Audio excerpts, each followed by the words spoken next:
Jason, thank you for joining me on the Well Vegan Travel podcast. Thank you so much for having me. I'm super excited about this. This is going to be great.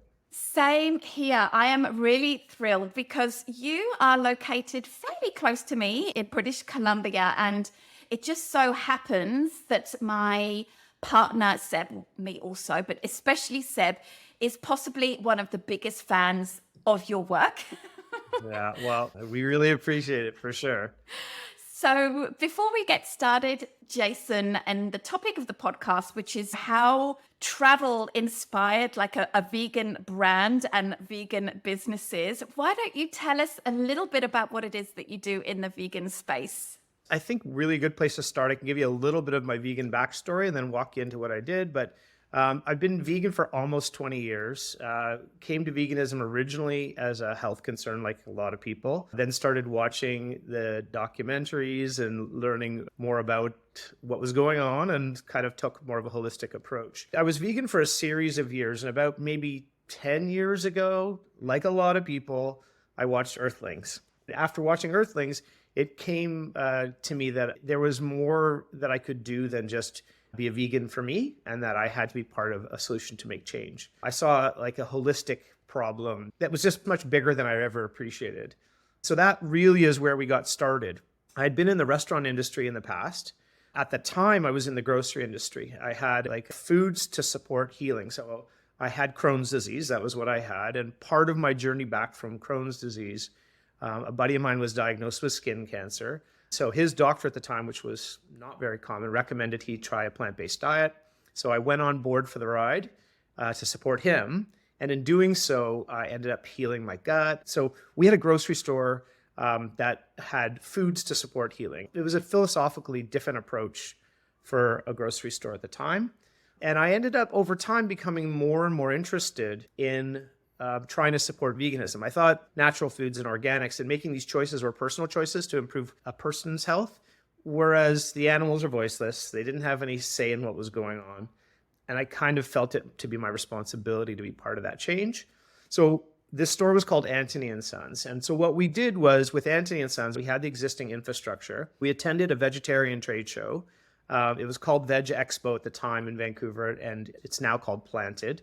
We went there with all the inventory that suited a vegan diet under the banner of Vegan Supply. And it was really, really well received. This is where we kind of got started. We started with e-com and we fulfilled our product out of the Antony and Sons store. That's how we kind of got that business started. All this happened after watching Earthlings. Roughly concurrent to that, a friend of mine who'd been in the restaurant business for years, and I opened my first restaurant in 94, and that one had a fire. But we had vegan products on the menu back in 94, which is kind of interesting. It's surprising to think back to those days, but we actually had a couple of vegan products. I wasn't vegan, but we knew that there was people interested in vegetarianism and veganism. But anyways, to get back to it, the person, this is Meat Restaurants, he said, "Hey, I'd love to start a restaurant with you." And I was like, "I'm not getting in that business ever again. That's a terrible business." I went away, and Linda, who's my life partner, my business partner as well, we had a conversation. I said, what would it take to start a restaurant again? We kind of designed basically meat. We said we would do this. It has to be something scalable, and it has to be an agent for change. So a lot of this is going to tie back into what we experienced. A lot of the vegetarian and vegan restaurants that we'd experienced through our travels, a lot of them were like vegan or vegetarian restaurants kind of set out to serve vegans and vegetarians. And very few of them were thriving. Like they were doing okay. I'm sure this happens to you too. You travel to like the corners of some city, and then you get there and they go, "Oh yeah, we shut last week." Or they're not open 3 days a week. And this week, they're not open a fourth. Like that kind of stuff happened time and time again. And we realized that wasn't going to make the change that we wanted. So the meat concept was specific about trying to appeal as a restaurant first and not trying to be a vegan or a vegetarian restaurant. Vegan Supply, on the other hand, its focus was, okay, I'm interested in going dairy-free, or I'm interested in exploring being plant-based, or I'm interested in being vegan. Where do I find the solutions that I need to move forward? There's so many ways to be an activist. But the ones that really appealed to me, because I watched what it would take to change, one was restaurants, because people need convenience and they need to experience food that way. The other is people need to cook at home, so that was grocery. And the last was being a purveyor of information, and that was all the people online that were sharing recipes and insights and how do you get started and what happens if you have this health challenge and working your way through all those things. And for that, we actually haven't done anything yet, but I do think that's going to be part of our next chapter is figuring out how to be involved in that section more, because I do see veganism having a bit of a stutter step right now.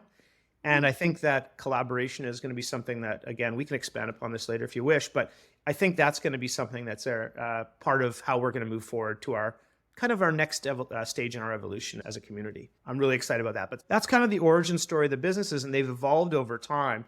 We actually have 4 restaurants under the meat banner right now. They're full service restaurants, 3 in Vancouver, 1 in Victoria. We have 2 retail stores for vegan supply. We have the e-commerce store for vegan supply. Then we have a wholesale division that helps other businesses, whether they're retail stores or restaurants or cafes or food manufacturers, get the vegan products they need to run their businesses. So. Fantastic. That's great. I didn't know until we had a little chat a few weeks ago now that your company is Vegan Supply and the meat restaurants. Can you talk a little bit about like Vegan Supply and the kind of products that you have? Because here in British Columbia, in the supermarkets, we actually do have quite a lot of vegan products already, which is fabulous. But really, your shop and your e-commerce market goes much, much deeper into that and has even more products from all around the world. So can you talk a little bit about how the difference is between Vegan Supply and just the amazing supermarkets that we have already? I think what's really important is the timeline. Like when we started, veganism wasn't trendy. It wasn't popular, and it was a service. So there was nothing in the conventional grocery stores except cheese that was dairy-free, but it had casein in it. It was a very different time, I guess. At first, it was a very much a if you build it, they will come kind of scenario because we had everything. Now, like you described, and this is something that travel has really been insightful for, is that most grocery stores in most developed areas have vegan solutions. It's just a matter of how many and how good the solutions are that they have. Now, what we find, though, is that what was interesting is a lot of venture capital came into the vegan industry, and all these businesses started up, and there's almost too many solutions now for the amount of vegan consumers. A lot of businesses are going under.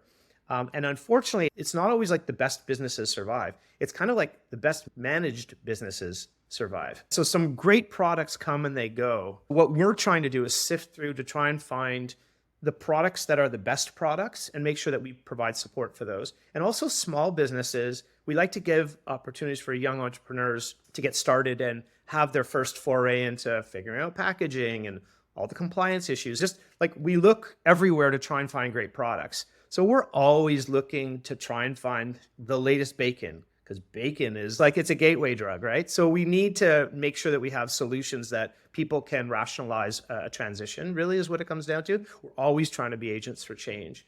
So there are certain things like people talk about coffee creamer, they talk about bacon, they talk about chocolate. Like there's a few things, and we try to have the latest and greatest in those areas. And we just try to stay on trend as if we can. By the way, when we talk about travel as an inspiration, regionally, there's really great solutions in different parts of the world that aren't available in most parts of the world because it's very hard to scale a business outside of a region, let alone a country. For us to get into those areas and talk to these people, like if we could do that more, we would be able to provide such great utility.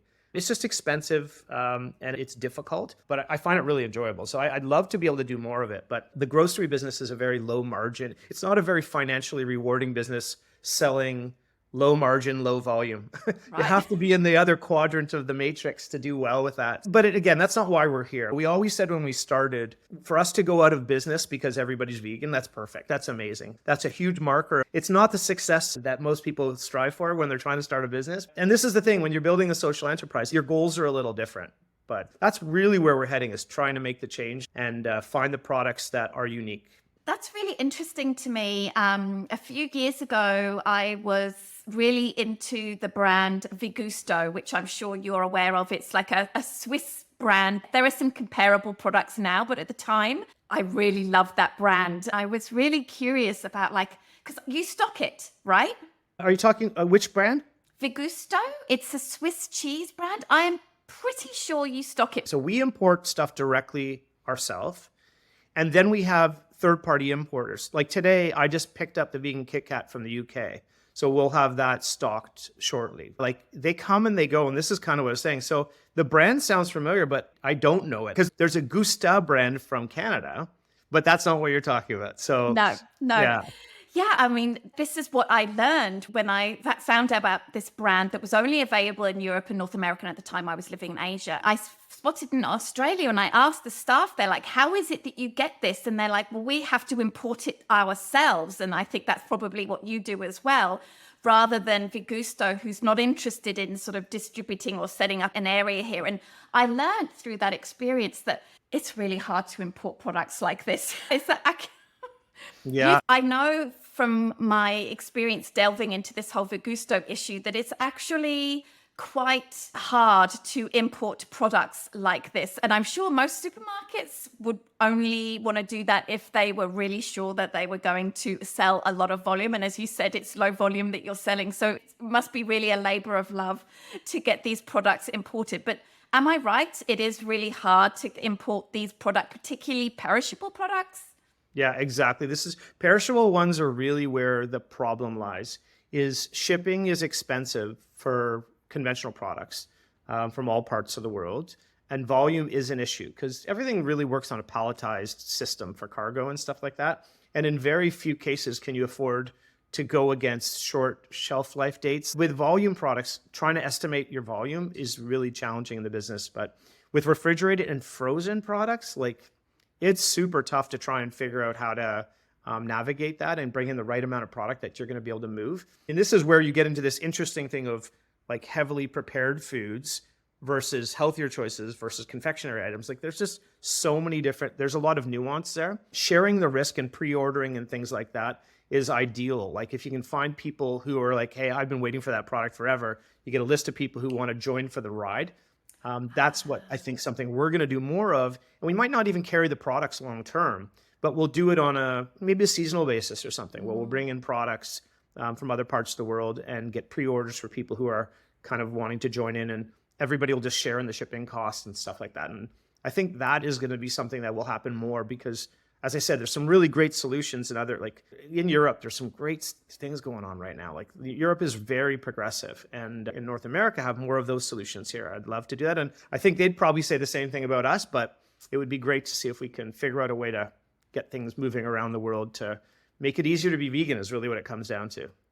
Yeah, I love that. I know in the past, until I had this understanding, I was often sort of guilty of thinking, oh my goodness, why can't this brand be available in the place where I'm living and it's made on the other side of the world? And it's, well, no, actually, it's really hard. And a lot of it's bureaucracy. I think that's something that's really important to recognize here. It's not like there are entrepreneurs that would do the work, except the labeling requirements vary from country to country. And not only that, it's not just the labels themselves, like how they look. Your nutritional panel is totally different, even between Canada and the US, for instance. And then on top of that, supplementation is permitted in some countries and not in others for things like non-dairy milks, and required in others. There's the labeling laws, and then there's the supplementation and what it means to be vegan. Some countries, they're making it difficult to bring in, like the meat lobby is strong, and they don't want competition. So they don't want anybody to be confused that they might be buying a plant-based bacon. You can't use terms like bacon. And it's different from country to country. I think we are in the infancy of a really big movement, and we're having challenges as we get there. So yes, there's challenges now. I think those challenges in some countries are getting better. In some countries, I think they're actually getting worse. Like they've kind of went backwards a bit. All of this to say, you know, obviously your grocery store isn't directly about like vegan travel, but listeners, if you are in Vancouver, well, make a special trip to Chinatown, not just because Chinatown is a very interesting place to walk around in Vancouver, but there is several amazing vegan restaurants, but there is also this incredible vegan grocery store that you can pick up incredible products from all around the world and enjoy them. I highly recommend it. I'd love to talk a little bit now about meat and this concept and the kind of food that is there, because again, vegans should definitely go and check it out when they're in Vancouver, because as I said, it's Seb's favorite. It's definitely in my top 2 or 3 restaurants as well. Can you talk a little bit about the concept and the kind of food that you have and all of those things? Yeah. Okay. So when we started Meat, The intention was to have a casual and approachable kind of diverse business that allowed a lot of different people to get their needs met there. So we did well with gluten-free and dairy-free and all these things. And again, you walked in, it was accidentally vegan. So 70% of our menu was comfort food and 30% of our menu was healthier choices. What ended up happening over the last series of years is Instagram, and all the comfort choices blew up. And so we started migrating to doing more and more comfort food, which for me is a bit of a miss. Like, I think that I can't eat comfort food 3 days a week, every week. I enjoy it, but it's something that's really kind of a bit challenging to eat all the time. So we're going to get back to that mix of where we're offering both comfort food and healthier choices so people can come more often, especially with what's happening in Vancouver right now is some of the great vegan restaurants are struggling and are shutting down. And so I think meeting the needs of the community is a bigger responsibility that we have now and trying to figure out how to do that. But yeah, we have big menus. Our largest locations in Victoria, we almost have 200 seats. So these are big restaurants, like full bar, like it's a full-on dining experience, a little bit more casual. We're not a casual fine dining restaurant. The music can get a little bit louder later. Earlier, it tends to be a little bit quieter in the rooms.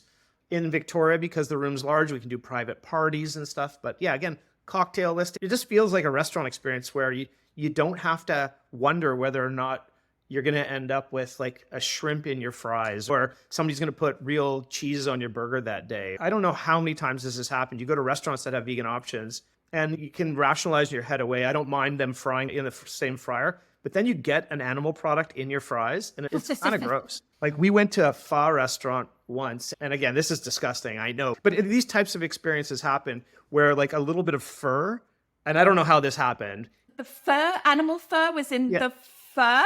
Yeah, I don't even know. Again, I'm not even worried about how it happened now, but it's just that cross-contamination issue. I think it's super important that non-vegan restaurants have vegan options. It's not that, hey, we only have to do vegan restaurants, but there's this disgusting part of the cross-contamination. Like I went vegan for lots of reasons, right? But I don't want to ingest animal products, especially at the early days. Like I don't know how long a lot of the community has been vegan, but a lot of times people don't want to serve vegans. If you're in a vegan restaurant, people care about like your values are aligned.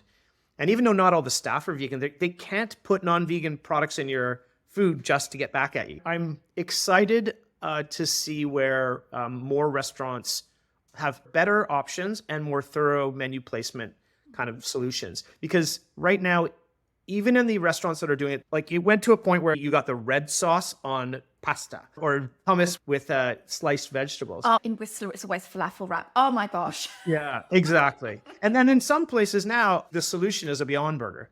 And then innovation is an Impossible Burger. We are getting to the place, though, where it's getting better. I'm starting to see more diverse menus in other places, which is exciting. I'm looking forward to watch that continue to change. And again, the more solutions available, the business of the restaurant industry, it needs to have in their distribution cycle, there has to be a more robust solution environment where people are coaching them and giving them the solutions. They're sampling them on these solutions. I'm seeing that happen now. Again, it's exciting. It means that the future is going to be different, which is great.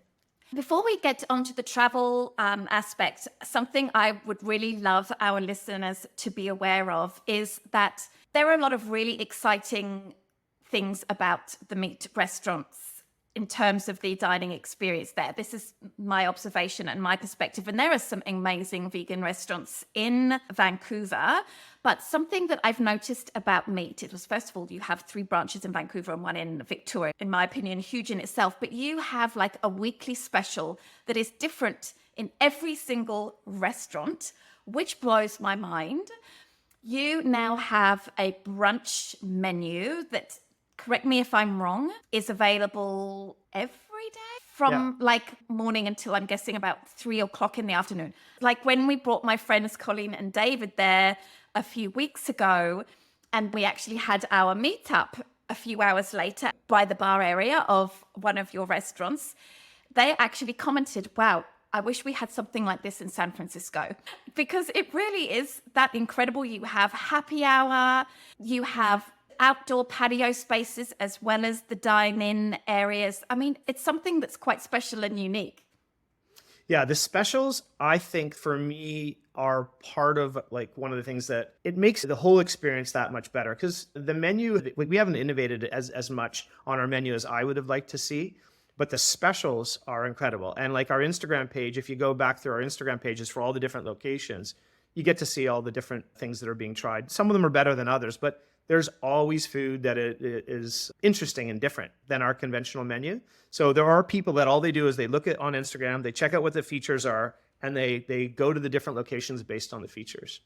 That is almost exactly what we do when we're coming down from Squamish to Vancouver. We'll be like, okay, where are we going to eat now? Because we live a little while away. So, we want to make it a little bit of an event by having a lunch or something like that. And one of the first things we'll do is go to the website, which, I love. They always have the weekly specials for each restaurant listed on the website, and it's very accurate and up to date. And yeah, we will be like, oh my gosh, do you see that special that's on at the Yaletown location? Okay, decision made. That's where we're going. So yeah, it's really, really cool and fun. Something else I wanted to comment on, and you were sort of alluded to this, your experience with vegan and vegetarian restaurants. I think a lot of the time people start vegetarian and vegan restaurants because just for the love of it, and they're not necessarily very knowledgeable about the restaurant industry, and they're not necessarily business people. And I'm guessing your knowledge of the grocery and the restaurant industry has probably really helped you to become as successful as you are, whereas a lot of other vegetarian and vegan restaurants are closed because they can't afford to stay open every day of the week, and that just leads to disappointment. Is that a fair comment? Absolutely. Both businesses are not good businesses. I wouldn't recommend them to anybody. We are surviving in time. We're not thriving where we can open up unlimited restaurants because it's so profitable to do what we're doing, especially through COVID. Like it's been very, very challenging for both businesses. Vegan Supply had like an e-commerce bump when everything was shut down because the stores shut down. It wasn't a great outcome for us. And with everything being available in conventional grocery stores, like our profitability in both of our businesses has decreased over the years. Wow. And it's not one of those things that if that's the only reason we were in it, we wouldn't be in it anymore. Our goal is to be more solutions oriented and innovate and try and see if we can find ways to make the community really expand. Like, how do we have a bigger vegan community 5 years from now than we have today? And how do we get through tough times with raising interest rates, all those types of things? Like, how do we navigate challenge? That's our responsibility. That's kind of what we have to do.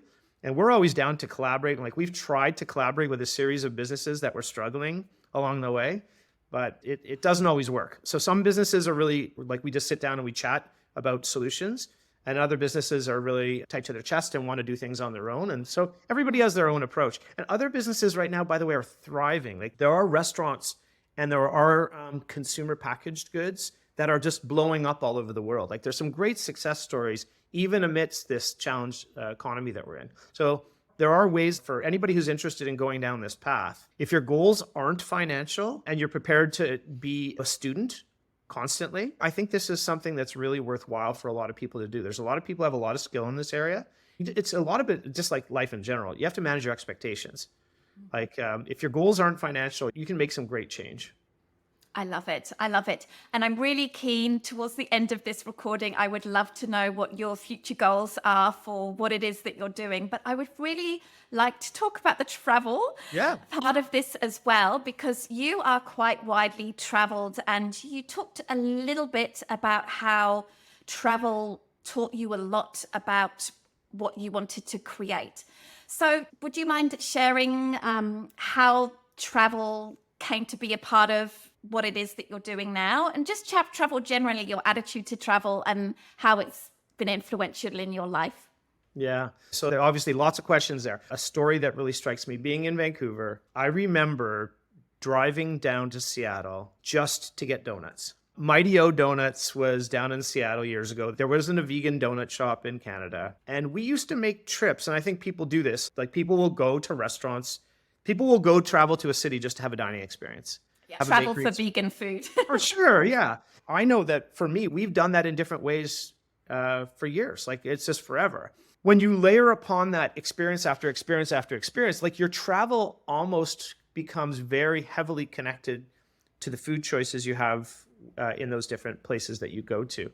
And when you're not able to cook, you need to have a kitchenette so you can prepare your own food. So these types of things are like a big part of what it means to have a vegan travel experience. So the question, I guess, comes down to is, why do you do that? Well, I find that staying in your same region, when we were here, there was a long-standing vegetarian restaurant in Vancouver called the Nom. And again, vegetarian, not vegan. So being a vegan, like every restaurant, you might get the real cheese on your product there. It happens, right? So what we ended up doing was we used the great resource at the time. Happy Cow was really good. Often it worked well. Like it wasn't perfect, but you could start planning travel based on who's had a great vegan community. And so that's really what we did. And luckily, we're on the West Coast. Portland was innovating at the time. Portland had some great things going on.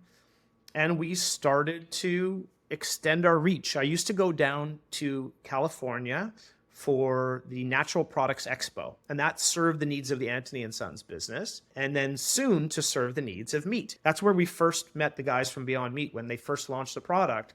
Like, we were the first ones to bring Beyond Meat into Canada. I didn't Years know and that. years ago. Beyond Meat used to make a chicken tender kind of thing, like nothing like what they have now. But we sourced it at that show and we modified it into our own. We made wings out of that years and years ago. It was great. And then they discontinued it because they were trying to keep up with the Beyond Meat burger. But attending like travel, there's pleasure travel and then there's work travel. So I think we should really separate those two things out. For me, where like from a business perspective, work travel, like the trade shows and consumer shows and basically the gatherings of other people in the vegan space and now the plant-based space too. We can talk a little bit about that because I was just at the Plant-Based World Expo. As a vegan going to a plant-based event, it's kind of interesting, like to see that whole repackaging of veganism. It's the one in New York, correct? Yeah, so we just got back from that, which again, it was a great experience. The economy's impacted. I think there was like 250 vendors. Wow. And it wasn't really a huge show. I've been to consumer shows that were much bigger than that, where the show was good, but like most of the big brands weren't there. The point is, on getting back to like these commercial travels, I would wrap up all these other experiences and stop in at restaurants and do all those types of things to meet the needs of the business. And by doing so, it's the subtle stuff. It's like, hey, how do you get your bill when you go to a restaurant? Oh, they present their bills in this way. What have they done from a decor perspective in the restrooms? It's the subtleties, the style of service, and all those little things show you possibility. When you have a myopic approach to life in general, travel opens those doors and shows you possibility. In many cases, it gives you an appreciation for what you have, which I think is important. But it also shows you that there's these magical things that exist in other places. If they're just twisted around a little bit, can really, I think, work well in your area. It's really necessary for innovation. Like, I think online solutions are great, but those subtleties that I'm talking about, like if I was to do restaurant research, the style of service, you can't feel that on Instagram. Yeah. Like on Instagram, it's kind of like the social media influencer. They can put their best foot forward and I'm sure you've experienced this. They're really good at marketing. So they have great photography, great branding, great this, great that, and you go there and the food's terrible. Like that happens. And then I've had the exact opposite. Some place that has like no reviews and it's in the middle of nowhere and it's the only solution in that particular region. You go there and you're blown away. The food is amazing. So you can't just do it. Social media only gets you so far. Like I'm grateful for it, but there's really not much that replaces connecting with the other entrepreneur, hearing their story, finding out what they've done to get through a specific tough time. Having those types of experiences are really important. What you're saying really connects with me because something that I'm so lucky to do just through the nature of my business, which is vegan travel and group tours, is that we get to experience these restaurants and vegan businesses firsthand. It's just so interesting. Obviously, I don't have a vegan restaurant, but it really does help me sort of have higher or lower expectations based on where it is that I'm going around the world. And I just think that is so interesting. And I really wanted to comment on what you said about Instagram, because something that I've noticed, and I think something that we all do as a default, is that we'll just research through social media, through Happy Cow, and see the most highest rated restaurants and just go to them automatically. But sadly, well, great for the restaurants. They have this marketing budget and they are able to pay for all of these things. And that incredible family that have this small restaurant that's creating great food just sort of somehow gets knocked off because of the algorithm. And that feels a little bit sad to me. And I think what you're saying is a great lesson in like, just don't go for the highest rated or the one with the most followers or that has the most reviews, because you could be missing out on incredible experiences. Well, I'd say there's another tip that I would give people too, is that especially when places have not many reviews, what we experience is that if the place is popular, they get fans, but they also get haters that'll give 1 star, so that you might have a place that would always be a 5-star place. But if you get enough 1-star people that say, yeah, vegan's terrible, don't do this, don't do that, your numbers aren't accurate. In Victoria, when we opened, we had, I think, like an average of 1 star or 2 stars or something before we opened. We weren't even open, so we never served a customer. And we had like 6 or 7 reviews of just people who wanted to slam us. They'd never dined with us, but they were commenting on veganism and how vegan food, all the things they didn't like about vegan food. What was really cool was the vegan community in Victoria, they were really excited about us coming at the time. They jumped in for support. But it shouldn't be that way. Like most conventional restaurants don't even have to deal with the political aspects. People are just judging for the food and service and all the conventional things that you would have with a business. And so it is true that vegan restaurants, you do need to read the comments and find out, like, the food isn't necessarily bad if the restaurant's too loud. If you don't like a loud restaurant, don't go to a loud restaurant, but find out why people are liking and not liking places. Because sometimes going to the places that are really popular on Instagram means you're waiting in lines. As a traveler, experiences like in Japan, you go to like the Shojin Ryori or something. I don't know if I'm pronouncing that correctly, but the traditional restaurants, I really appreciate mountain vegetables and all these kinds of things, which are kind of the root of where veganism to me is really about, eating plants. And so I really think those experiences, a lot of them are rated highly, but you kind of know where I'm going with this. It's like, it really is important to look in the comments, and that's where I think you'll find the gems. Absolutely, absolutely. I'm thinking about a dilemma that my partner Seb and I are having at the moment. We are running a Thailand trip. It's happening in the end of October, early November, and we have this one evening to fill in Bangkok. And wow, we've spent a lot of time in Bangkok. We lived there for many years, and, you know, we are really digging deep to really figure out what will be the best experience for our travelers on that evening, looking at the whole spread of all of the restaurants and eating experience that our travelers will be having. And we're agonizing over this. So looking at all of the things that you're saying, and when you jump on a vegan tour, you're trusting that somebody else has done that due diligence. But yeah, a lot of research and a lot of weighing up the pros and cons to make sure our travelers have the best experience. But yeah, especially in a place where there are literally so many incredible options, just like Vancouver, so many amazing options. Yeah, this is a really interesting thing. Yes. Like when I went to New York maybe 5 years ago or something, there was vegan options all around, but the number of options in the last 5 years, it's transformed. There's so many more choices now than there used to be. I'm assuming that's the case everywhere in the world. So it's really hard to keep up on the best places now. That's a challenge for sure. For sure. All right. I'd love to know a little bit more about your personal travel and maybe some incredible experiences that have influenced or changed you in some way. Yeah, I was kind of just about to touch in on that. It's like, I don't spend a lot of time traveling just for personal. It always has a crossover purpose. And again, just got back from New York. So it's not like these are places like it's challenging. The show was a 2-day show, went there for 5. So there's a personal component and a work component. So in New York, have you been to Beyond Sushi? Not yet.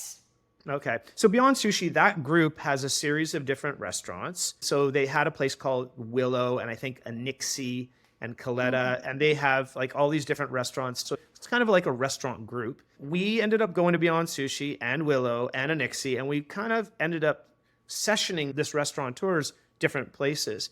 Again, they're doing great things. Like they're innovating with what they do. They're using cool materials. I was impressed. And not a lot of the businesses that we go into have you walk away with that. It felt like a real restaurant experience where somebody was trying to elevate the dining experience beyond that. And again, it's not like fine dining. Like Beyond Sushi is not a fine dining establishment. By the way, they used to have 5, I think. So they did have to shut a couple down. I think where I'm going with this is that, yeah, New York is a funny one too because it's so expensive. It really is expensive. So I think to stick out in New York, you have to do really interesting things. So for me as a customer, coming in and having people try to experiment with all those things, that was so inspirational to watch what people are doing to try and appeal to a broader audience and draw people in a very competitive environment. Now, I say competitive, there's like 8.5 million people that live in New York City. It's very different when you live in a smaller community to take niche style risk. We were in Tokyo as well doing research, but Tokyo, the same idea. It was a work trip, but we went there for enough time. Have you been to Tokyo in the last few years? I am very excited to tell you that, yes, I have, Jason. We were there just in May this year doing research for our Japan trips that will be departing in the cherry blossom season, and we only have one seat left on that trip. So yes, we really dug into Japan, particularly in the destinations that we were going to, but I'd love to hear what your thoughts are. Yeah, so again, statistics. Roughly 14 million people in Tokyo. California is the same size of Canada as a state. 3 or 4 Tokyos, that's Canada again, right? It's very interesting to see. So the number of people in a very small center is very, very busy in some places, and others not at all. But the vegan community is not as big there for the number of people. And I think that's something that was a bit of a surprise. I would have expected it to be further along. And I think there's a lot of opportunity for countries like Japan to innovate in this area. I think that's yet to come. I can feel the groundswell coming, like it's there. When you went, did you go to Kyoto as well? We did, and Kanazawa and Hiroshima. Okay, cool. So did you get to go to Uzu Ramen when you were there? Yes, it's amazing. Tell us about that. Yeah, so the food was good, but it was that holistic restaurant experience that was exceptional. And again, I don't want to say the food's good, almost downplays the food being good. If I ate that food in a different environment, I might have judged the food differently. But because you're having this holistic experience, by the way, this is fine dining. As far as approachability, it's hard to get in. We had to wait outside to get in. Like we didn't have reservations. We had to come back the next day and hope somebody's reservation got canceled. And that is so exactly what we had to do. There. Yeah, but the multimedia experience that was in that room, it was special. I really appreciate artists expressing themselves in that way and putting it out to the world. I bet you a lot of people are not vegan in that room. The diners are coming for the experience. Like that to me is a super special thing. That's where transition happens. When somebody comes in to have an experience and it happens to be vegan. And that was the experience we had there. Then we went to Team Labs in Tokyo.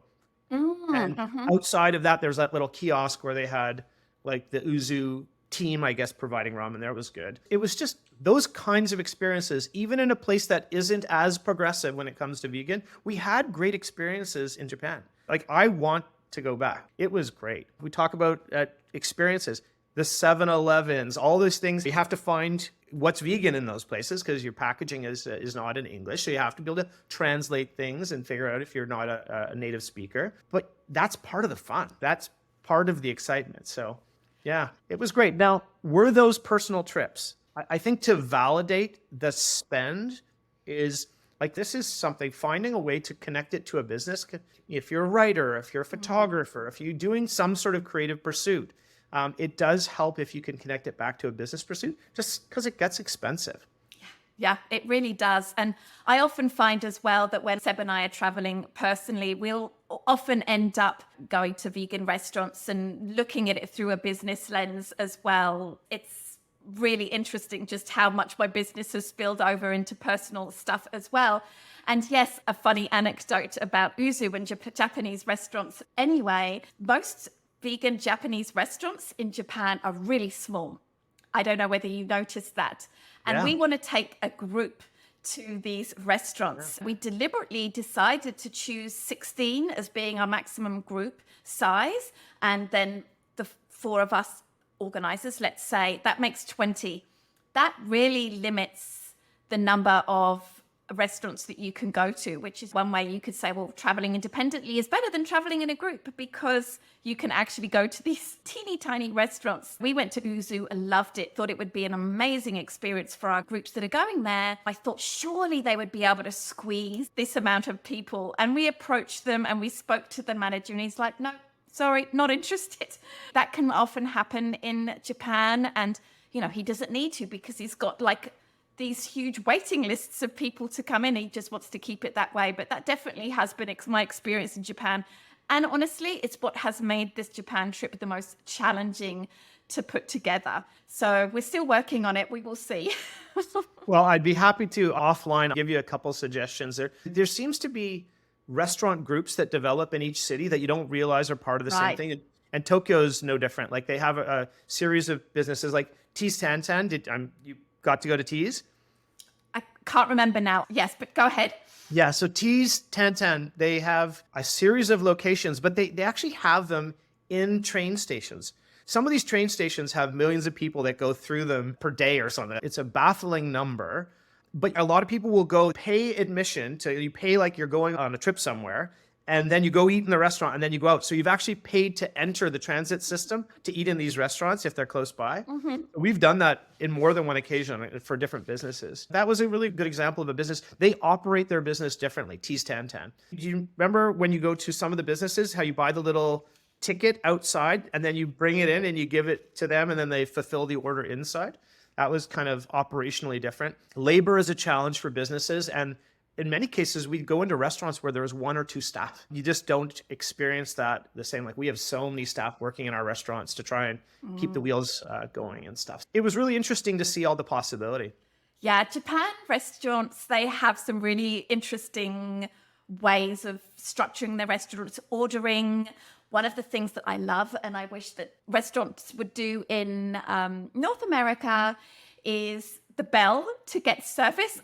I love that. Yeah. Love Yeah. that. As Yeah. something I will say that's very complimentary about your restaurants is that your staff are excellent. One of my big pet peeves since coming to North America has been how people will interrupt conversations to check in on how things are going or ask how things are before I've even taken a bite of food. That is my pet peeve. And I will say that your staff are excellent with not doing that. I really appreciate it. That's good. In Korea, I remember years ago, we went to Korea and they had those buttons where you press for service and they had these numbers up which table pressed their buttons. So they always knew who wanted service, so whether they wanted to order. So it kind of gets your service when you want it. You're not interrupted when you don't want it. And I think the evolution of that now is there's places that have like tablets at the table and you literally order your food, you can pay your bill and do all that kind of stuff. And that is a bit of a business challenge for us is we're trying to figure out how to integrate technology in a way that it makes sense. We lead such digital lives. I'm a little troubled with the integration of technology at the dining table, but at the same time, I also appreciate the value of it. It's kind of like location specific. I know that when I want a quick meal, the technology is amazing. And when I want to sit there and connect with my friends, I don't want them on their Instagram. I don't want to be on my phone. I don't want to be distracted by TVs and sports and all that kind of stuff. I want to really be eye to eye with my friends. And so I think we need both. I don't think it's a one or the other. I think we need it all. That nuance of how people do that regionally in different areas is kind of special. Excellent. I think one of the takeaways from this conversation that listeners will be hopefully able to use in their lives is just the value, even whether you're not in the restaurant or in the hospitality industry, just the value in using travel to really learn about how other people are doing things around the world and just the value of in-person interactions in business. So whether it's going to a conference on the other side of the world in your field that you're interested in and how you can use the connections that you make on that in order to make improvements in your professional life or in your business life. Travel is just amazing at doing that. And I love this idea as well of going to the other side of the world to go to a conference and being able to add on some personal travel for that. I used to do that as an educator as well. And I'm lucky enough that I'm able to do that just through the nature of my job. It's just so wonderful and so enriching. I think it's really important, though, that we talk about these grand trips to Tokyo or New York and all these big cities. I'm going to Kelowna. I'm going 4 hours away from my city today. There's amazing restaurants in Kelowna. So travel doesn't have to be like really what you need to do is get out of your patterns. I think our souls need that. We really need to recharge our batteries, take 5 and go experience some things in a different manner. Nanaimo, it's a city on the island. They had a Veg Fest this summer. That's an experience to go for these regional festivals in your area. You can travel within your city and you can go have like a taco eating experience or something, or burgers or whatever you're into. And if you expand the radius a little bit, it becomes travel very quickly. Yeah. So there's lots and lots of opportunity. Most countries now have regional festivals, both consumer-based and trade-based. So you can really tie in a lot to these vegan experiences and make some special experiences. Yeah. I say this frequently. The longer we stay in our rut and in our everyday lives, the more difficult it is to get out of it. Just making a commitment. My partner and I will even have like Thursdays evening is Explore Squamish, and which is a town of 20,000 people, whether it's going and have a drink in a brewery that we've never been to before, or just going and enjoying a view. These things really make such a difference to our overall well-being. It really does help. I think that's very similar to what you're saying here.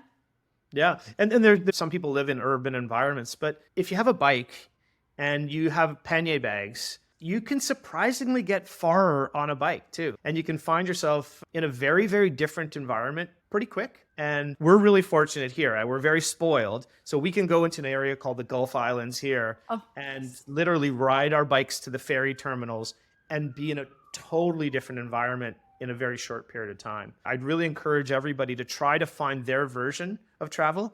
And with VR, I don't think we should downplay that is a possibility where people can have that experience, even just to create a short list of where you want to go when you go. So you're not going to places that, you're thinking you're going to be disappointed by. Yes, I have one extra thing about virtual reality. I really like that too, although it has a tendency to make me feel unwell. But something that is really cool, maybe you know about it, Jason, maybe not, but there's these websites, Hey Go, for example, and this really became very popular during the pandemic, but it's still amazing now. But tour guides whose work was completely decimated during the pandemic, they joined these platforms. And basically, they offer tours of the places that they were going to offer through their phones. So you can have like a tour of a CC through your phone, and you can join this, and you can tip the guide if you want to, and you can ask questions of the guide. And they're talking about the history of this. I've seen a few, and incidentally, that was how we were connected with our amazing tour guide that takes our travelers around Assisi now. But she was just be taking us walking through the streets of Assisi, and we could say, oh, could you zoom in on this little bit here and talk a little bit more about like the architecture or what is the meaning behind this statue or sculpture. So cool and really amazing and very fantastic for people who have accessibility issues or maybe don't have the funds to go to Assisi themselves or just need an Italy fix, for example. Yeah, it's exciting, but it's also kind of scary, right? There's this authentic human experience, but I think we just have to find ways to weave technology into it. And by the way, anytime there's a new thing, that's the process you go through. I love it. So, Jason, it's just been absolutely wonderful to have you on the podcast and talk about travel and your business and all of these things. Before we say goodbye, would you mind sharing the Instagram handles and just how people can connect with you, stay in touch with Meat and your brands, and share any last words with us, please? Yeah. So first of all, thank you so much for having me. It's been great. And I'd love to be able to figure out a way to travel and work together with everybody in this, because it sounds like there's some really exciting trips going on. And I'd love to be able to figure out how to plug myself into those at some point. That'd be super fun. As far as Meat is concerned, we have TikTok, Instagram. We have all the conventional social media. If you go to our website, which is eatmeat.ca, that's probably the best way to get access to... MEET. Correct. And in addition, we have the location-specific Instagrams. So it is Meat in Gastown, Meat on Main, Meat in Yaletown, Meat on Blanchard. And Blanchard is SHARD. That's where you'll be able to see all the things going on for Meat. And Vegan Supply is vegansupply.com for the website, or .ca. They both kind of end up going to the same place. Instagram is Vegan Supply as well. Now, we do have location-specific Instagrams, and that would be for like what pastries have come in, what food trucks are going to be joining on. It's more, but that would be the regionally specific ones, but the general Instagram is just Vegan Supply. I love it. Yeah. While we're talking to a global audience here, one thing that I would like to say, And I think this is really important, is that my interest and my life's work is to try and see if we can grow veganism in a meaningful way. And what I would put out to everybody is collaboration, I think, is really, really important for that, and discussions. And I'm always too busy on my communication skills. I'm not great at getting back to things really quickly, but I think if we all try to reach out to each other and express what our ask would be, and to try and see if we can work together and we create community to make that happen, I think we're going to end up with a much better future than if we don't. There's a series of solutions that are around today to make that possible, but I think there's an opportunity to do that moving forward. And I'm just excited to try and say, hey, anybody out there that sees a way that they want to integrate their businesses into Canada, I'll do what I can to try and help. We have a team that might be able to help make that possible. And if there's places that you want us to come to on our travels and to come and explore, we're happy to try and do that. Like, if some countries have business development offices where they'll help bring in buyers groups from other countries. And so if you're in a country or you're part of a vegan community that is willing to reach out to us, because that is something that we're really interested in, trying to connect the dots between the countries and bring in products and basically make the world more vegan. So, yeah. I love that. And a question that I wanted to ask, but I didn't ask, what are your dreams for the future, sort of medium term, with what it is that you're doing? Well, I think the pandemic kind of got in the way of our innovation. One of the things that came through travel, actually, is all our locations of meat had the same menu before. What we experienced is that certain businesses, they had multiple locations, but they were distinctly different businesses. And so I think what we're going to do is hybridize that idea, where each location will have a unique component, and it'll be an incubator for new concepts. So we'll be able to have like a little section of the menu that might be tacos or something like that, like different cuisine, different ideas. Vancouver's really great for having different vegan options, but we want to really dig into that a little bit more so we can continue to try and push the boundaries. So that's a big thing on the meat side. And on the vegan supply side, we're just always looking for cool, unique products that we can integrate into our mix. All right. Fantastic. Jason, thank you for fitting our conversation into your very busy schedule. I'm so grateful. Yeah, thank you so much for having me, and I really appreciate it. Hopefully we can do it again sometime. I would love that. Thank you.